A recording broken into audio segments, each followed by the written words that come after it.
Të ftuar nderi kemi sot mjekun e njohur dhe themeluesin e qendrës shëndetësore Intermedica në Sarandë, zotin Vasil Llajo. Së fundmi ai ka zgjedhur të bashkohet politikës, duke përfaqësuar Partinë Socialiste si deputet në qarkun e Vlorës. Zoti Llajo, çfarë ju motivoi të futeni politikës dhe pse pikërisht tani?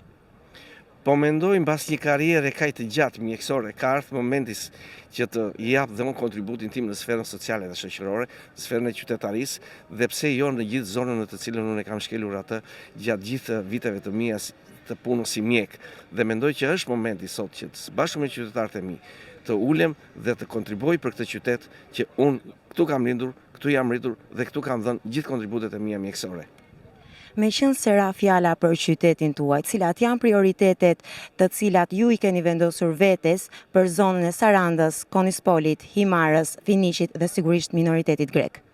Patjetër që prioritetet janë në programin e partisë për të cilën unë përfaqësoj, por ka dhe shumë probleme të tjera të qytetarëve të Sarandës, të cilat nuk janë në fushatën elektorale dhe unë pikërisht për këtë jam këtu që të marr ankesat e qytetarëve, të marrë problemet e qytetit, të marrë problemet e zonës dhe së bashku me faktorët e pushtetit lokal dhe me faktorët e pushtetit qendror të zgjidhin këto probleme të cilat shpeshherë kalojnë ose anashkalojnë nga fshata elektorale, sepse nuk paraqiten në programin e partive, se programet e partive shpeshherë janë kombëtare. Por unë jam këtu të shërbej qytetarëve me ato problemet e tyre që janë të përditshme të ekzistencës së qytetit apo edhe të zonës që thamë të Bashkisë së Finiqit, Konispolit dhe Delvinës. Me Partinë Mega, që është pjesë e përfaqëson minoritetin, i kemi marrëdhënie të shkëlqyera, kemi vendosur të bëjmë një bashkëpunim shumë të mirë dhe në bashkëpunim me Megën dhe me Partinë Socialiste të marrim maksimumin e votave në atë zonë, se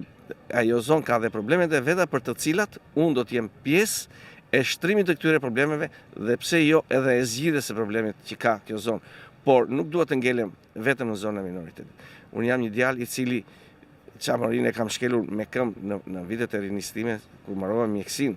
Sapo mbarova mjekësinë, stetoskopin e parë si mjek, unë e kam vënë në markat. Dhe këto janë kujtime të cilat nuk harrohen. Unë kam qenë një mjek që në zonën e Çamërisë kam treguar sa i kam dashur ata njerëz dhe sot unë pres atë, si më thënë, kundër përgjigjen e tyre për atë dashuri që kam dhënë të më japin po të njëjtën gjë. Ju keni patur një karrierë të gjatë si mjek. Në çmë mënyrë ju do të sillni një zhvillim në sektorin e shëndetësisë? Patjetër që problemet e sektorit të shëndetësisë janë të tilla që shpeshherë duhen zgjidhur, por më lëni që të filloj fushata, të shpalosen programet e partive dhe të jeni të sigurt aty ku ka mangësi unë do t'i prek, nuk do t'i lë pa i trajtuar. Qyteti ka shumë probleme të cilat unë do t'i trajtoj me pushtetin lokal dhe me pushtetin qendror, për t'i zgjidhur këto probleme.